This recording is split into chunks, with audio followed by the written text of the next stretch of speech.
রাত প্রায় 2টো বেজে গেছে। উত্তরবঙ্গের এই ছোট গ্রাম কালীনগর যেন গভীর ঘুমে ডুবে গেছে। বর্ষার পরের রাত, আকাশের চাঁদের চিহ্ন মাত্র নেই, শুধু ঘন কুয়াশা আর ভিজে মাটির গন্ধ। দূরে নদীর স্রোতের মৃদু গর্জন শোনা যাচ্ছে, আর তার সঙ্গে মিশে আছে ঝিঝি পোকার এক টানা ডাক। গ্রামের শেষ প্রান্তে নদীর ধার ঘেঁষে দাঁড়িয়ে আছে একটা ঘন বাঁশঝাড়। বাঁশের ডাঁটাগুলো এত ঘন যে দিনের আলোয়ও সেখানে ছায়া গাঢ় হয়ে থাকে, আর রাতে তো অন্ধকারের মতোই লাগে। গ্রামের লোকে এই ঝাড়ের নাম নেয় না, শুধু ফিসফিস করে বলে, ওইখানে যাস না। 50 বছর আগের কথা। এই বাঁশঝাড়ের মাঝখানে একটা ছোট্ট ঘর ছিল। মালিক ছিলেন কমলা নামের এক বিধবা। কমলা খুব শান্ত, কথা কম বলতেন, কিন্তু গ্রামে তার নামে গুজব ছিল অনেক।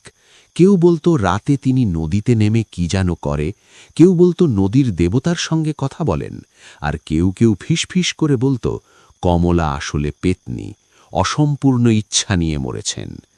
এক অমাবস্যার রাতে কমলা হঠাৎ নিখোঁজ হয়ে যান। সকালে তার ঘর খালি পড়ে থাকে, শুধু বাঁশের গোড়ায় একটা শাড়ির কোণ ভিজে পড়েছিল। তারপর থেকে বাঁশঝাড়ে অদ্ভুত শব্দ শুরু হয়, কখনো খিলখিল হাসি, কখনো কান্না, কখনো ভেজা পায়ের চটপট শব্দ, যেন কেউ নদী থেকে উঠে এসে ঘুরে বেড়াচ্ছে। গ্রামের লোকে বলে যে রাতে একা সেখানে পা ফেলে সে হয় ফিরে আসে না, নয়তো ফিরলেও আর আগের মতো থাকে না, তার ছায়া আলাদা হয়ে যায়, পা উল্টো হয়ে যায়। অরিন্দম শহরের ছেলে, 30 বছর বয়স, সফটওয়্যার ইঞ্জিনিয়ার। ভূত প্রেতের গল্প শুনলে হাসে, বলে সব মনের ভুল। বর্ষার ছুটিতে সে দাদুর পুরনো কাঠের বাড়িতে এসেছে। বাড়িটা নদীর ধার থেকে 10 মিনিটের হাঁটা পথ। প্রথম রাতেই সে বারান্দায় বসে গান শুনছিল। হঠাৎ পেছন থেকে এলো কালীচরণ কাকার গলা। লণ্ঠন হাতে দাঁড়িয়ে কাকা বললেন, অরিন্দম বাবু, রাতে বাইরে যেও না, ওই বাঁশঝাড় কমলার ঝাড়, যে যায় ফেরে না, অথবা ফিরলে তার ছায়া আলাদা হয়ে যায়। অরিন্দম হেসে উড়িয়ে দিল, কাকা, আমি রাতে হাঁটতে ভালোবাসি, নদীর ধারে যাব, ছবি তুলব।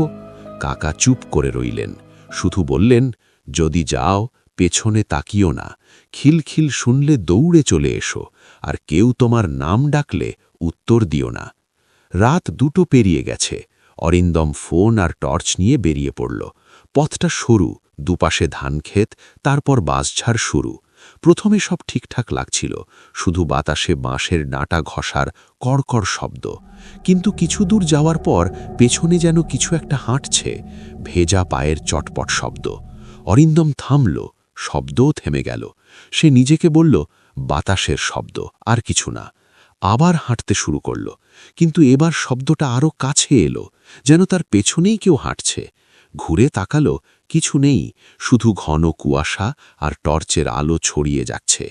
হঠাৎ খিলখিল হাসির শব্দ ভেসে এলো, খুব কাছ থেকে, যেন তার কানের পাশেই কেউ হাসছে।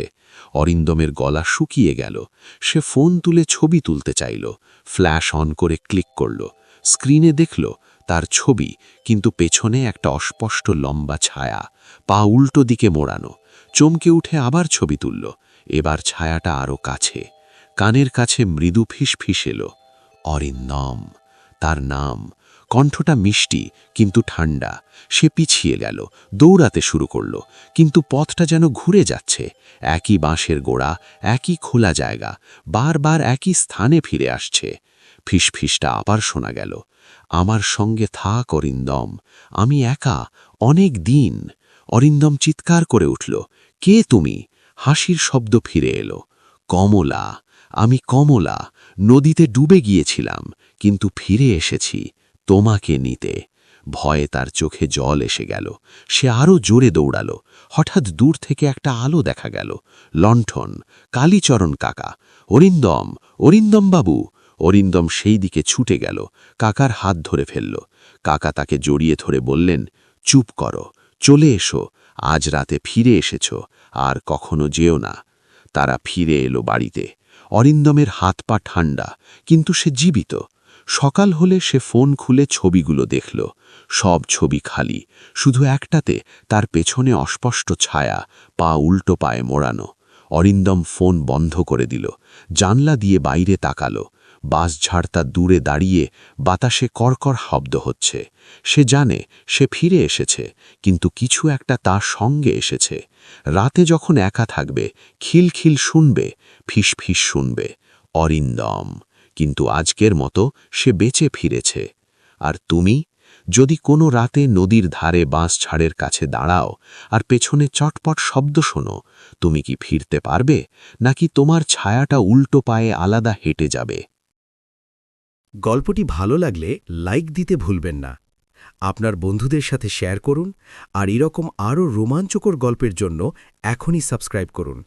আপনার একটি সাবস্ক্রিপশন আমাদের নতুন নতুন গল্প বানাতে উৎসাহ দেয়।